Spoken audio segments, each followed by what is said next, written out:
Bom, boa noite a todos.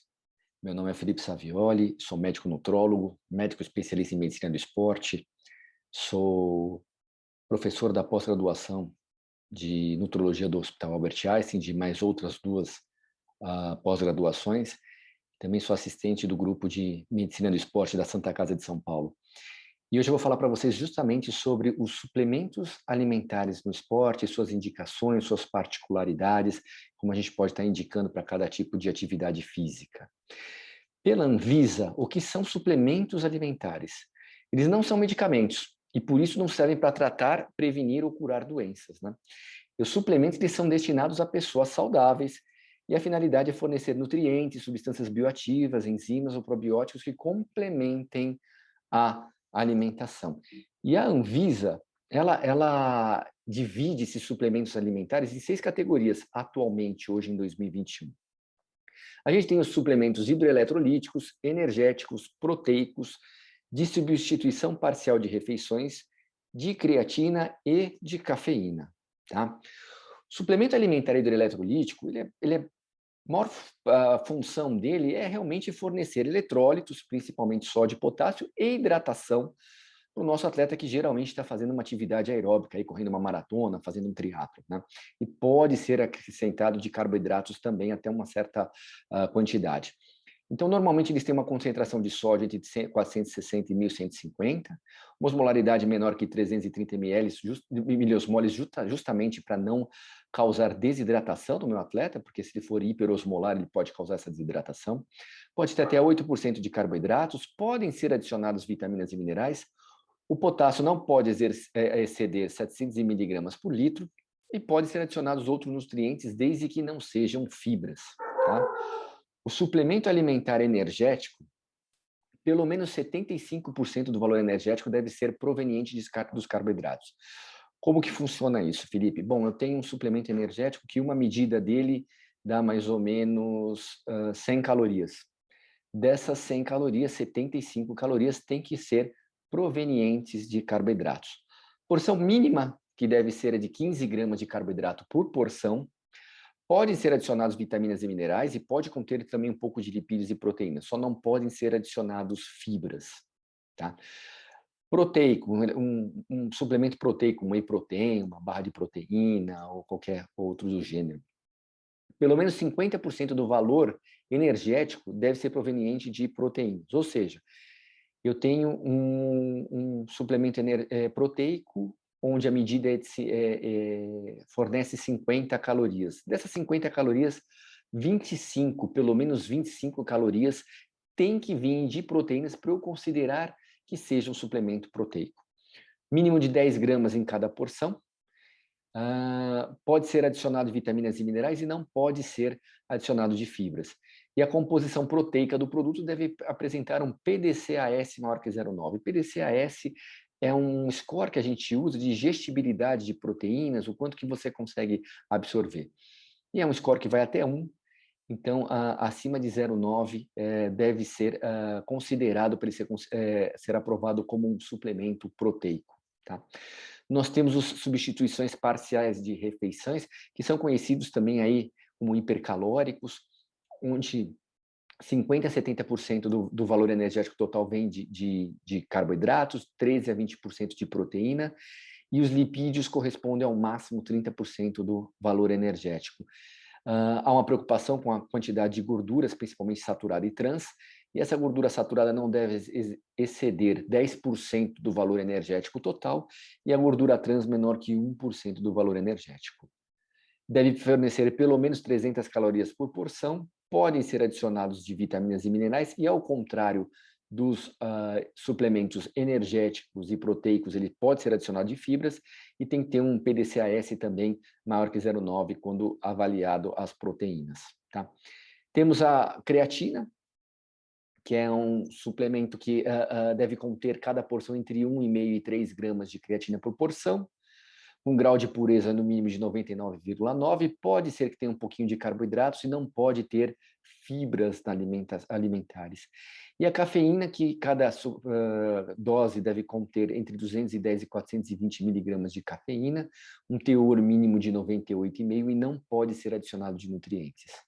Então, essas são as 6 características, as 6 classes que a gente tem de suplementos alimentares aprovados pela Anvisa, tá? Carboidratos, vamos falar um pouquinho da ingestão de carboidratos do nosso atleta. Quanto que eu tenho que dar de carboidrato para ele? Tenho que dar muito, tenho que dar pouco? Bom, pela diretriz do American College Sports Medicine, do Colégio Americano de Medicina do Esporte, um atleta que faz uma atividade física considerada leve, que é menor que 1 hora por dia, ele deve ingerir de 3 a 5 gramas de carboidrato por quilo por dia. Tá? Um atleta que faz, um atleta amador ou profissional, que faz 1 hora de atividade física por dia, tem que ingerir de 5 a 7 gramas de carboidrato por quilo. E já vou explicar para vocês como é que calcula isso. Tá? Um que faz entre 1 e 3 horas de atividade física por dia, deve ingerir de 6 a 10 gramas de carboidrato por quilo. E o que faz acima de 4 a 5 horas por dia, um triatleta Ironman, deve estar ingerindo entre 8 e 12 gramas de carboidrato por quilo por dia. Eu confesso que a minha opinião é que essa atividade leve de 3 a 5 gramas de carboidrato por quilo é uma ingestão bastante considerável e às vezes o atleta pode até ganhar um pouquinho de peso por causa disso. Tá? Como é que eu calculo isso? Então, vamos supor que o meu atleta ele tenha 70 quilos e eu quero dar 3 gramas de carboidrato por quilo por dia para ele. 3 gramas vezes 70, eu tenho que dar 210 gramas de carboidrato por quilo por dia, porque eu classifiquei ele aqui como se fosse numa atividade leve. Como é que eu faço? São 210 gramas de mandioca, 210 gramas de batata? Não. Cada alimento tem uma carga glicêmica. Aqui eu já coloquei cozidos, tá? E tem a diferença deles crus e cozidos. Então, eu sei que 100 gramas de mandioca, eu tenho 30 gramas de carboidrato. 100 gramas de mandioquinha, eu tenho 18 gramas de carboidrato. 100 gramas de arroz, eu tenho 28 gramas de carboidrato. 100 gramas de macarrão, eu tenho 31 gramas de carboidrato. 100 gramas de batata, eu tenho 19 gramas de carboidrato. E aí eu tenho que fazer contas, ver o quanto que eu vou oferecer isso por dia para ele, em quanto que eu vou fracionar e ver os alimentos que ele mais gosta, tá? Então eu tenho algumas, se eu não conseguir bater essa meta que eu estabeleci, vamos supor que esse mesmo atleta de 70 quilos, ele tem que ingerir 10 gramas de carboidrato por quilo, que é bastante coisa, eu tenho que dar 700 gramas de carboidrato. Não são 700 gramas de arroz, não são 700 gramas de mandioca, são 700 gramas de carboidrato mesmo, né? Então, assim, é um valor 3 vezes maior que isso. Eu tenho que dar mais de 2,1 kg, 2,2 kg de mandioca para alcançar isso. Então, muitas vezes, a gente lança a mão de alguns suplementos energéticos, onde eu acrescento isso na dieta para poder bater essa meta, né? Então, eu posso usar derribose, eu posso usar destrose, eu posso usar o oximase, eu posso usar maltodextrina e eu posso usar palatinose. Todos esses são suplementos energéticos, tá?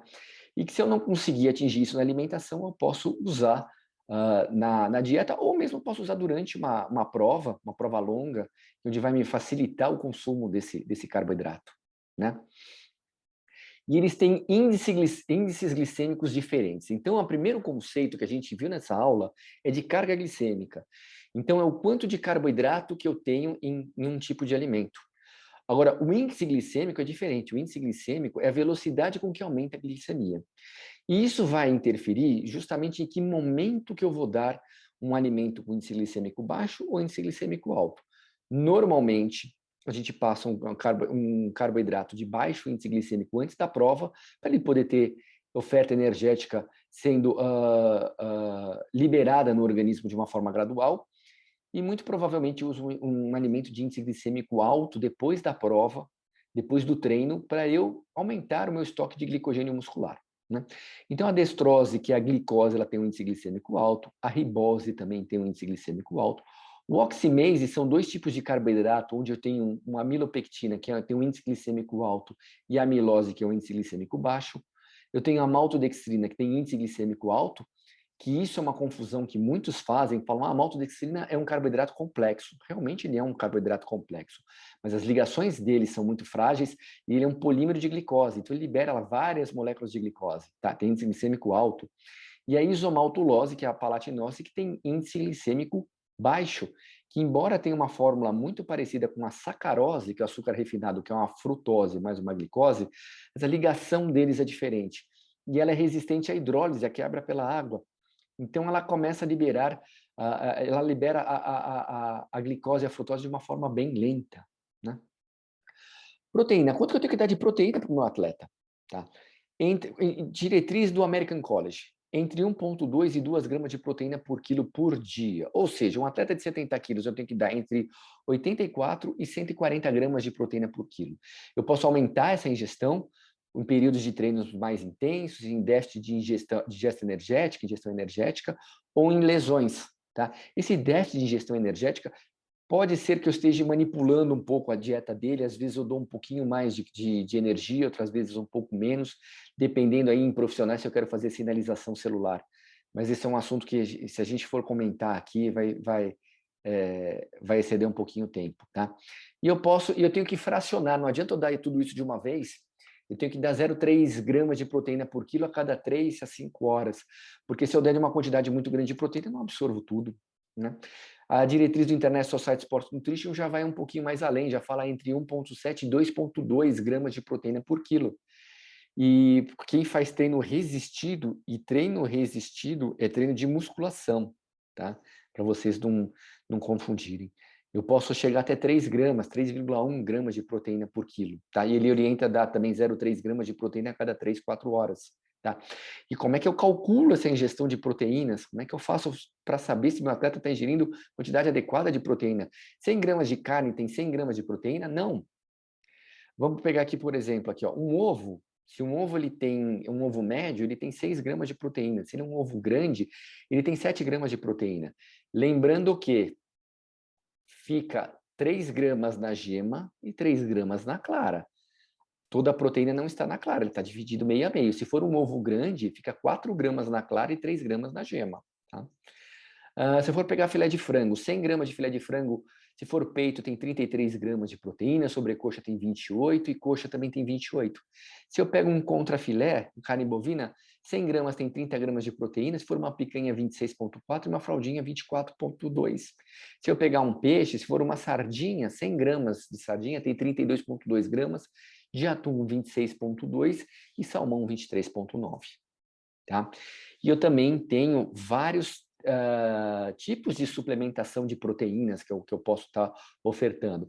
Eu tenho whey concentrado, eu tenho whey isolado, e a diferença entre eles é a concentração que eu tenho de proteínas, que aqui chega a 80% e aqui 90%. Ambos podem ser hidrolisados, que estão mais quebrados, têm uma absorção mais rápida. Tá? Então, aqui num whey concentrado, eu consigo um isolado, eu consigo uma absorção em 1h30, e se eles estiverem hidrolisados, eu consigo uma absorção entre 45 minutos e 1 hora. Eu tenho uma albumina, que é uma proteína que tem um preço um pouco mais acessível, que ela demora 4 horas para absorver, e eu tenho a caseína, que é uma proteína de difícil absorção, que ela demora 6 horas para absorver. Então rápida absorção é o melhor. Não, existem situações. Se eu acabei um treino e eu quero recuperar aquela massa muscular, eu posso dar um whey hidrolisado. Mas se a pessoa for dormir, ela não quer entrar em catabolismo, ela quer ter uma oferta de proteínas durante a noite toda, talvez eu use uma caseína. Não existe a melhor opção, existe a melhor situação. Tá? Então, olha, se eu dou aqui, por exemplo, comparado aminoácidos com caseína, né? Se eu dou um whey hidrolisado, olha como ele faz um pico grande de fornecimento de aminoácidos no sangue, e a caseína ela vai de uma forma bem gradativa, mantendo um platô, né? A gente comparando aqui o whey protein ofertado em uma única vez, ou ofertado em 13 refeições diferentes. Se a gente vê que a gente for dando em 13 refeições diferentes a mesma dose, a gente calcular essa área do gráfico, eu consigo ter uma absorção maior dessa mesma quantidade de whey protein dividido em 13 refeições do que fornecendo só numa única vez no dia. E é por isso que a gente manda fracionar. A gente não fracionar em uma dose de 0,3, 0,4, 0,5 gramas por quilo a cada 3, 4 horas. Tá? E no pós-treino eu tenho alguns suplementos que eles já são, tem carboidrato de alto índice glicêmico para aumentar o glicogênio muscular para recuperar, com proteína hidrolisada. Então já dá os dois na medida que eu preciso. Normalmente depois do treino eu consumo de 1 a 1,2 gramas de carboidrato na primeira hora e 0,3 a 0,4 gramas de proteína hidrolisada na primeira hora. Então, eu já tenho suplementos que já me fornecem essa, essa relação, tá? Ideal que eles tenham 10 gramas de aminoácidos essenciais, que sejam de 15 a 25 gramas de proteína nas primeiras 2 horas. Esses suplementos que a gente toma depois do treino, a gente vai usar muito isso em esporte aeróbio, tá? Em corrida, em natação, em ciclismo, em triatlon. Eles têm o nome de recovery, e geralmente 4-para-1, porque eles têm 4 partes de carboidrato para uma de proteína. De carboidrato de alto índice glicêmico e de proteína hidrolisada. Então, toda vez que vocês acharem um suplemento que ele está 4-para-1 aqui, ó, 4-para-1 recovery, 4-para-1 recovery, recovery, 4-para-1 recover, 4-para-1, 4-para-1 recovery, R4, recovery 4-1, são suplementos que a gente utiliza depois de um treino de grande duração, de longa duração, geralmente acima de 2 horas que a gente acaba utilizando isso, tá? Bom, eu vou falar agora um pouquinho para vocês, já falei dos macronutrientes, né? Falei um pouquinho para vocês de carboidrato e proteínas. Gordura, a gente não vai entrar muito nesse tema para não se estender tanto. E agora eu vou falar para vocês dos suplementos alimentares considerados níveis A pelo Comitê Olímpico Internacional. São os suplementos que realmente melhoram a nossa performance. Quais são?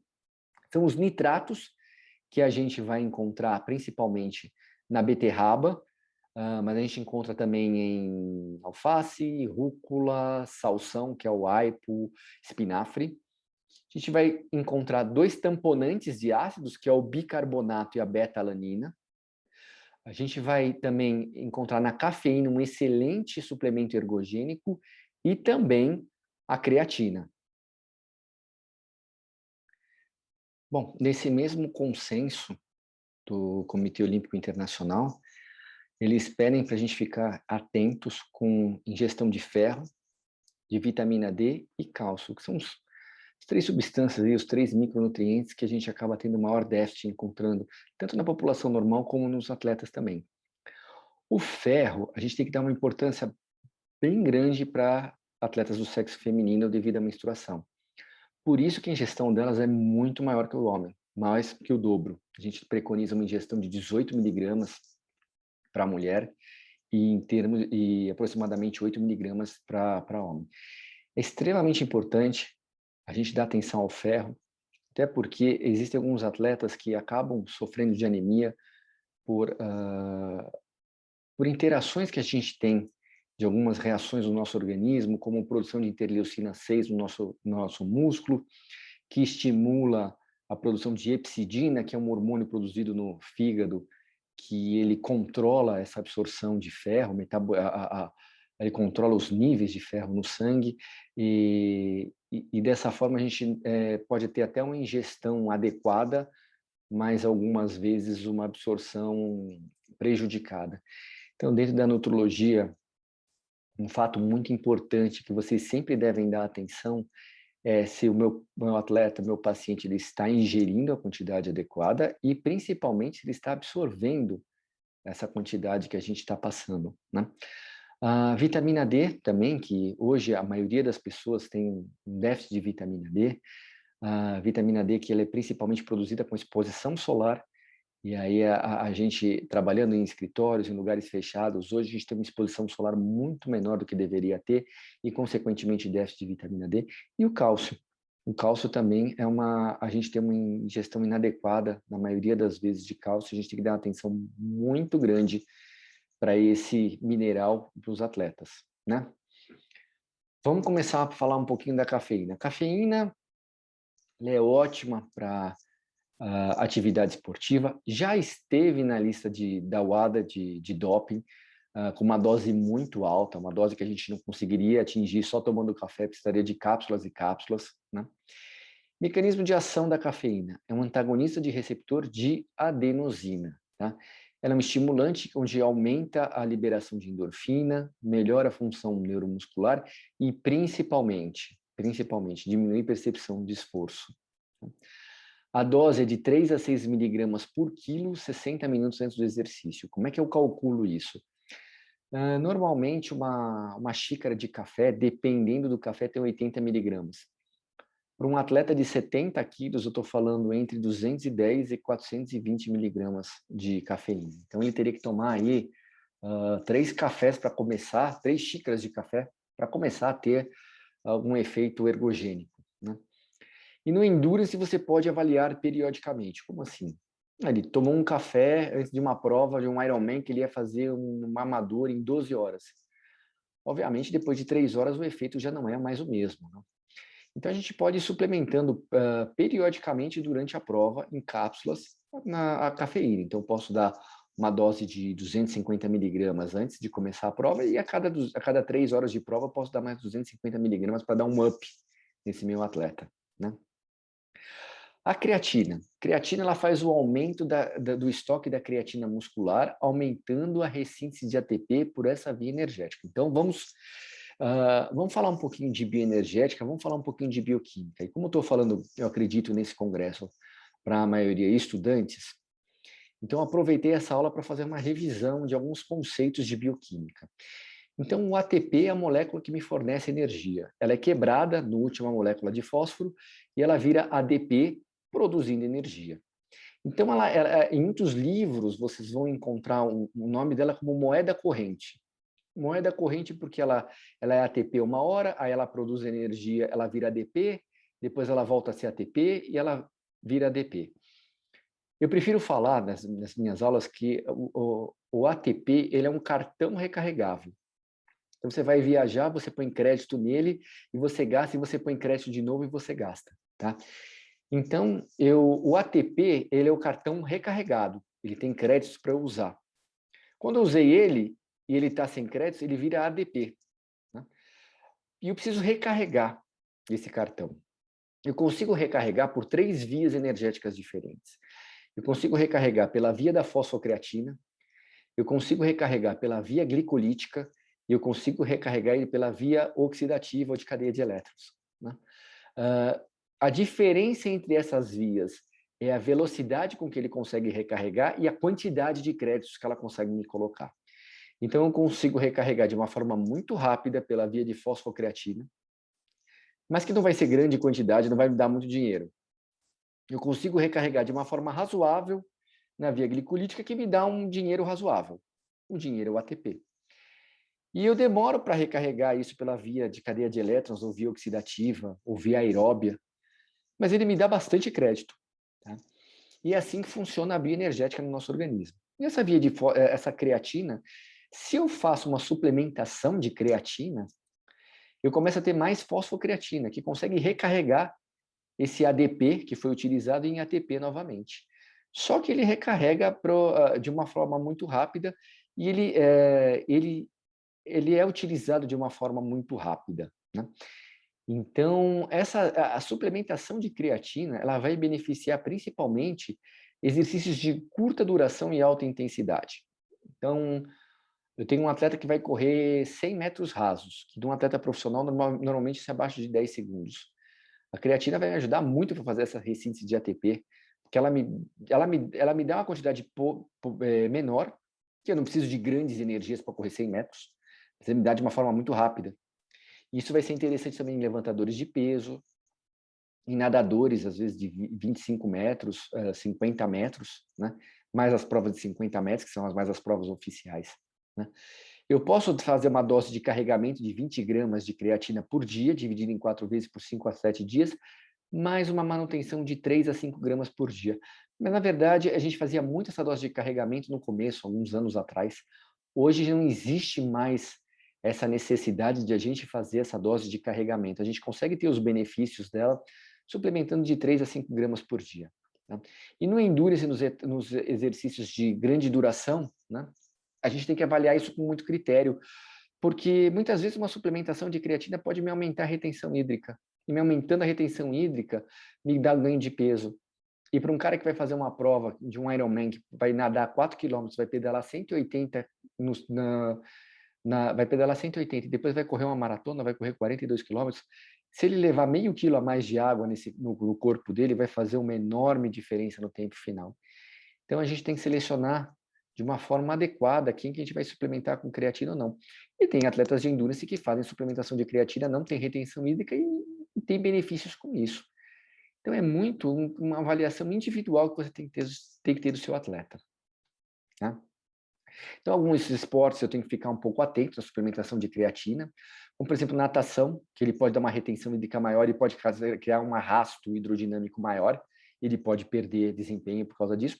Na canoagem, que muitas vezes ele pode até ganhar força por causa da creatina, mas ele ganha peso junto, e aí essa relação peso-potência ela pode estar alterada. Eu ganho força, mas eu ganho mais peso. E aí eu produzia X de potência nisso na minha relação peso-força, e agora eu estou produzindo, essa relação está um pouco diminuída por causa do aumento do meu peso, que não aumentou tanto a minha força. A gente tem que sempre avaliar com muito critério isso, tá? Nitratos. Nitratos, eles fazem um aumento da eficiência da produção de ATP pela via energética respiratória, que é a via aeróbia, e aumento da perfusão sanguínea. Esses benefícios, normalmente, eles ocorrem entre 2 a 3 horas após o consumo, que dá entre 310 e 560 miligramas de nitrato. Ou seja, ele é ótimo para atividade aeróbia? Sim, ele é muito bom.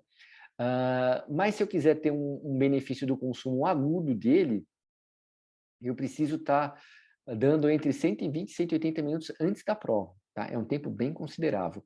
Menos que isso, pode não dar todo o efeito que poderia dar. Tá?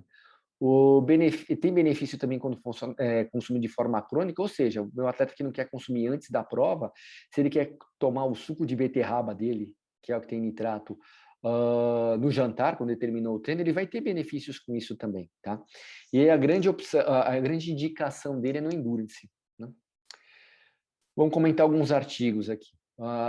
Os efeitos do consumo da suplementação de suco de beterraba na economia do exercício, quanto que ele gasta de energia, na percepção de esforço e na corrida de atletas de elite. Né?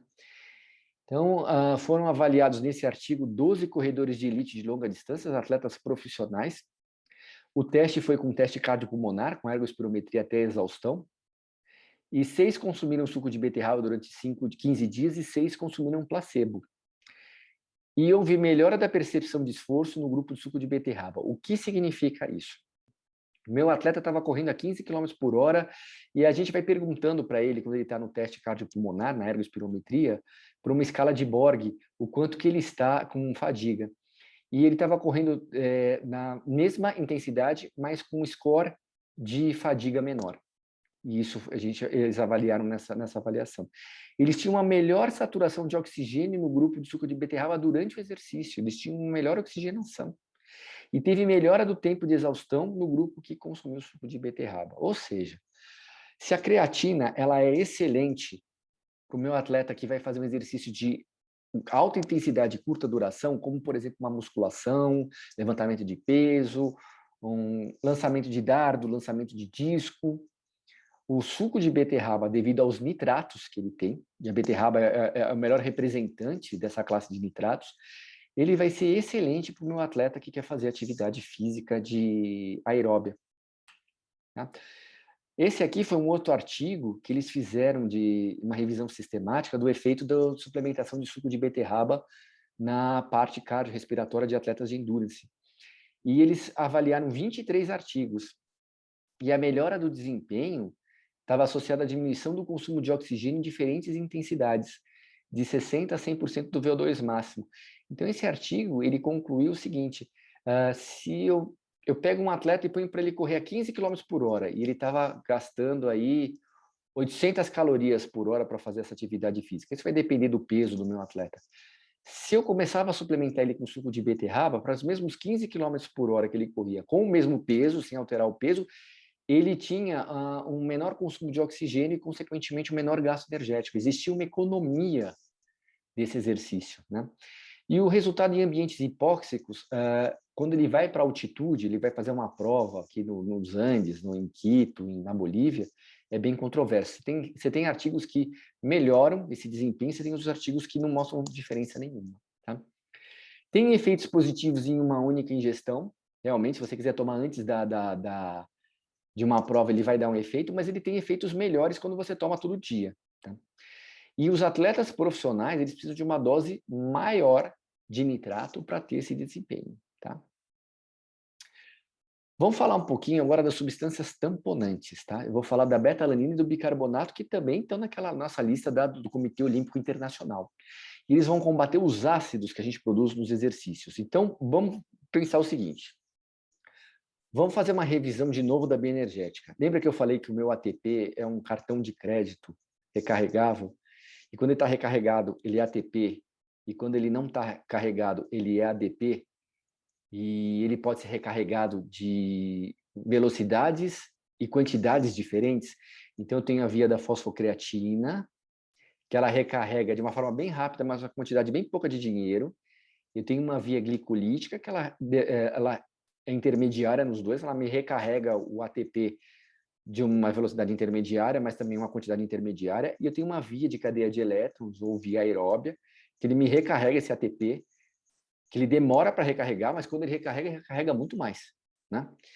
Então, eu tenho as 3 vias energéticas aqui, tá? E aí eu vou entrar com outro conceito para vocês. O que é oxidação e redução, tá? Então, na verdade, eu estou oxidando carboidrato, estou oxidando ácidos graxos. Na verdade, quando a gente fala oxidar, é perder elétrons e íons de hidrogênio, tá?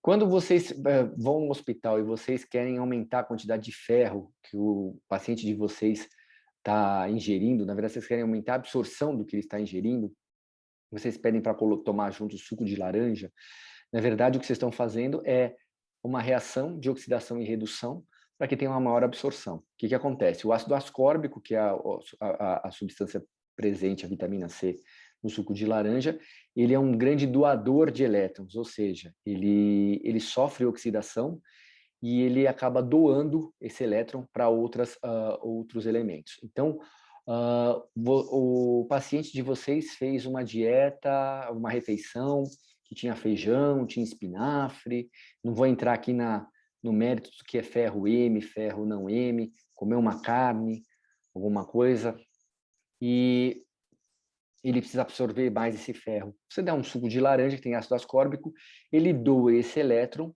para o ferro mais 3 virar ferro mais 2 e aumentar a absorção dele. Isso é uma reação de oxidação e redução, tá?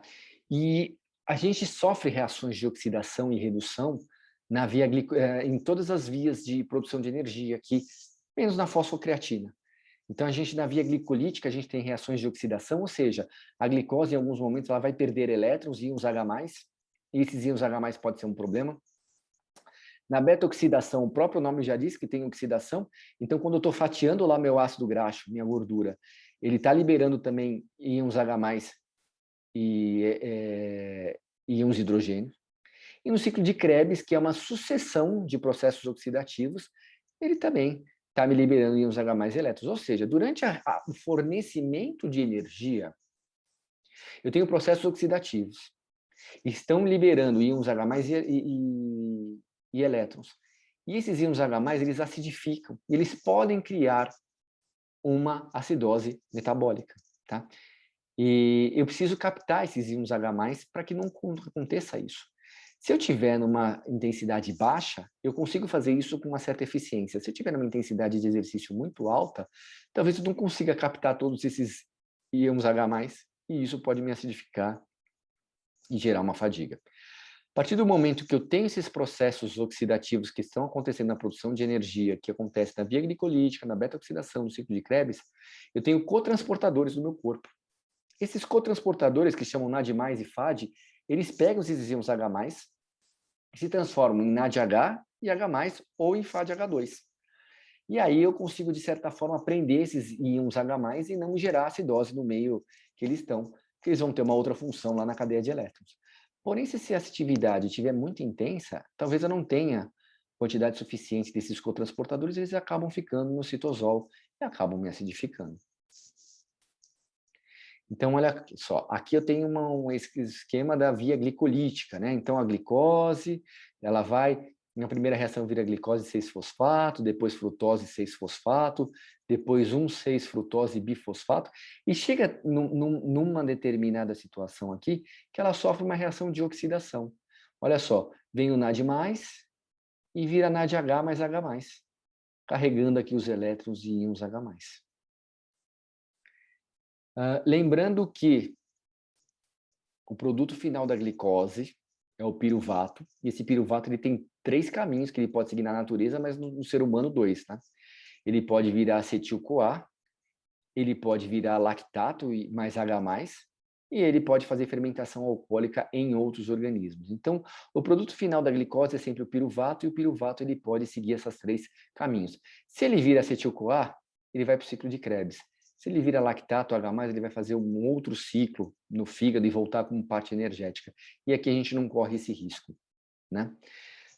A partir do momento que eu estou fazendo uma atividade muito grande, uma intensidade muito grande, e que eu aumento a velocidade da quebra da glicose e, consequentemente, eu aumento a produção de íons H+ e elétrons pelos processos oxidativos, pode acontecer que eu não tenha transportadores suficientes para captar esses íons H+ e elétrons para levar na cadeia de elétrons lá para refazer energia. E aí eles ficam no citosol. E aí, em vez de transformar em piruvato, eu começo a ter uma produção de lactato e íons H+. E esses íons H+, o lactato ele vai fazer neoglicogênese, ele vai voltar a ser glicose, mas os íons H+, eles vão me acidificar e podem me gerar aí uma acidose metabólica, tá?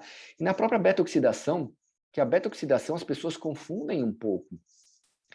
Ela não produzem diretamente ATP. A beta-oxidação é pegar um ácido graxo, que é uma gordura, e eu fatiar em várias moléculas pequenas de acetil-CoA. Que acetil-CoA, a mesma acetil-CoA que o piruvato, que é o produto final da glicólise, pode virar acetil-CoA, e eu fatio ele na beta-oxidação. Então, eu tenho uma primeira reação, que ela é uma oxidação propriamente dita, onde eu perco os íons H+, e o primeiro cotransportador que usa para pegar isso é o FADH2. Depois eu tenho um processo de hidratação, eu pego uma molécula de água e eu quebro ela, um radical OH e H+. E depois eu sofro uma nova oxidação, agora pelo outro cotransportador, que é o NAD, que é o NAD+, e vai dar NADH mais H+. E aí eu vou fatiar ele em acetil-CoA, que é uma molécula de 2 carbonos. Eu usei como exemplo aqui uma molécula, um ácido graxo de 6 carbonos, mas eu posso usar até uma molécula de mais de 20 carbonos de ácido graxo para poder estar mostrando como funciona. A diferença é que uma molécula de mais de 20 carbonos ela vai fazer essas reações, essas 4 reações, mais vezes até fatiar em várias moléculas de acetil-CoA. Então, aqui vocês estão entendendo o que é um processo oxidativo. E aqui eu estou transformando em acetil-CoA. Tá? Então, eu posso formar acetil-CoA a partir de glicose, ácidos graxos e aminoácidos. Os aminoácidos, tem alguns aminoácidos que vão formar acetil-CoA, outros vão formar piruvato, isso vai depender do que tipo de aminoácido eu estou fazendo. Tá? E aí, eu vou fazer uma coisa girar, chamada uma coisa ciclo de Krebs. E esse ciclo de Krebs, nada mais é que você pegar acetil-CoA, que a acetil-CoA podia ter vindo da via glicolítica, que o produto final foi o piruvato e transformou em acetil-CoA. Eu posso ter pegado esse acetil-CoA fatiando a gordura, o ácido graxo, e eu posso ter numa situação que acontece constantemente, mas com intensidade muito pequena, que é utilizar aminoácidos para estar formando acetil-CoA, que se tiver numa situação também de déficit energético, déficit de gestão de energia, eu posso quebrar os aminoácidos para transformar em energia. E aí eu vou fazer rodar uma coisa chamada ciclo de Krebs ou ciclo do ácido cítrico, que é uma sucessão de processos oxidativos. Então, olha só, aqui ele sofreu um processo oxidativo, ele perdeu elétrons em H+, veio o cotransportador aqui, o NAD+, e pegou ele, virando NADH mais H+. Aqui na outra reação ele sofreu outro processo oxidativo, e veio de novo aqui o NAD+, e pegou, ó, virou NADH mais H+. E aqui eu tenho um outro processo oxidativo, foi o outro cotransportador, então veio o FAD aqui, virou FADH2, e ainda tem um outro processo oxidativo aqui. Tá? E aí o que acontece? Aí eu vou explicar para vocês a terceira parte da formação de energia, que eu vou fazendo associando isso aos suplementos ergogênicos. Aí eu vou ter a cadeia de elétrons. Esses cotransportadores que pegaram esses íons H+, e elétrons aí de via glicolítica, de ciclo de Krebs, de beta-oxidação, eles vão levar para um outro lugar da mitocôndria lá. Tanto o ciclo de Krebs como a beta-oxidação ocorrem na mitocôndria. Ele vai levar para um outro lugar para fazer a cadeia de elétrons, tá? E vamos ver o que funciona. Como é que funciona essa parte da cadeia de elétrons. Então, tem uma parte lá na mitocôndria, onde eu tenho alguns lugares que os NADH e H+, chegam para dar os íons H+, e os elétrons. Eu tenho um outro lugar onde o FADH2 vai despejar os seus íons H+, e elétrons. Eles vão lá e distribuem esses H+, e elétrons nessa parte da mitocôndria, fazendo girar a cadeia de elétrons. Dá para entender por que a gente chama de cadeia de elétrons, né? Porque os elétrons vão pareados aqui girar. E eles começam a fazer uma diferença de concentração. Eles começam a colocar o H+ lá do outro lado e os elétrons correndo para cá. O FADH2 também distribui os seus H+ lá e deixa seus elétrons também. Olha lá, os elétrons lá e os íons H+ para fora da membrana. E aí eu começo a fazer uma diferença de concentração de íons H+ fora da membrana para dentro da membrana. E aí vai ter uma tendência desses íons H+ voltar. Esses íons H+, para voltar, eles só vão poder voltar em um lugar, que é nessa bomba aqui, que a gente chama de bomba ATPase, formação de ATP. Tá? Então, a partir do momento que eu começo a acelerar esse processo, eu começo a acelerar uma atividade física que aumentou, eu começo a ter um aumento da concentração de íons H+, e esses íons H+, eles vão passar por essa bomba, reciclando o ADP e o fósforo em ATP, recarregando o meu cartão de crédito, tá? E esses elétrons, eles vão ser importantes para fazer a redução desses íons H+ também em água. Se eu não tiver suficiente, eu acabo aumentando a produção de radicais livres. E o maior produtor de radicais livres do meu organismo é a mitocôndria. Ele vai produzir muito mais se eu acelerar os processos de produção de energia. Entenderam? Então, eu quis aproveitar isso para fazer uma revisão para vocês de bioenergética, tá? E aqui tá os elétrons que eu preciso ter para poder fazer a redução da água, a redução tetravalente. Se eu não tiver, eu começo a gerar radicais livres. Tá? Então, vamos voltar. Eu já fiz uma revisão para vocês, aproveitar essa aula para fazer uma revisão de bioenergética. Nessa via de ressíntese de ATP do meio, eu estou produzindo íons H+ o tempo todo aqui, ó. Na via glicolítica, na transformação do piruvato em acetil-CoA, na beta-oxidação e no ciclo de Krebs, eu estou produzindo um monte de íons H+.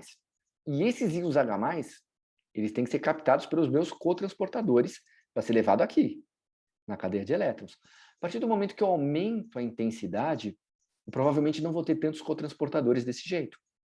E aí vai me sobrar esses íons H+, e vai me acidificar. Então, esses íons H+, ao invés de estarem sendo despejados aqui e transformando em água, eles caem no citoplasma e estão me acidificando, né? E aí eu tenho algumas substâncias que vão me combater, vão neutralizar esses ácidos. Eu tenho, por exemplo, a beta-alanina, que é um tampão intracelular, que é uma substância, é um dipeptídeo chamado carnosina, formado por 2 aminoácidos, a histidina e a alanina. Tá? Ela é mais comum em fibra muscular do tipo 2, fibra de explosão e recuperação. Fibra tipo 1 é fibra vermelha, é fibra oxidativa, é mais fibra aeróbia. A fibra do tipo 2 é mais a fibra branca, é mais a via glicolítica, e ela tem mais força e explosão. Tá? Então, o que acontece é o seguinte, eu preciso ter carnosina dentro da minha célula. Só que para formar carnosina, eu tenho que ter histidina e alanina. Eu tenho uma concentração 40 vezes maior de histidina dentro da célula do que de alanina. Então, eu precisaria aumentar a minha concentração de alanina. Como é que eu faço isso? Ingerindo beta-alanina.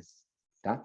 A dose que eu dou de beta-alanina é de 3,2 a 6,4 gramas por dia. Eu vejo muito suplemento com dose menor que isso, que não adianta. Tá? Um efeito muito comum dela é que dá formigamento nas mãos, tá? Você ingere beta-alanina, dá um formigamento extremamente benigno, não tem nenhum problema, não vai te comprometer em nada a sua saúde, tá? Ela é melhor absorvida quando a gente consome isso durante as refeições. e ela precisa de pelo menos 3 semanas para fazer efeito, tá? Então ela vai ser muito legal no endurance, que é mais a minha área de atuação, de atletas que fazem atividade física de longa duração, pode ser que elas sejam benéficas no sprint. Então o que acontece? Eu tenho lá um atleta que ele vai fazer uma prova do Tour de France, e ele vai pedalar naquele dia 180 quilômetros. Então, ele está lá, 180 quilômetros, só que no final da prova, quando vai todo mundo no pelotão, principalmente se for uma prova plana, que as pessoas vão pedalando, os atletas juntos, pode ser que eu precise de um sprint. E aí, esse sprint, a betalanina pode fazer a diferença para mim, tá?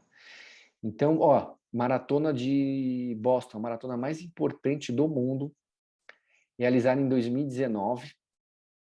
E aqui a gente tem o final da chegada. Não é tão comum a gente ter um sprint de uma maratona, mas às vezes pode acontecer. Então, às vezes, a pessoa ganha uma maratona por causa de 1 segundo. E a beta-alanina, com certeza, pode fazer a diferença numa situação dessa. Tá? E o bicarbonato de sódio, ele faz a mesma coisa, ele neutraliza esses ácidos que foram produzidos nos processos oxidativos, só que no sangue. Em vez de ser dentro da célula, que é a beta-alanina, ele faz fora.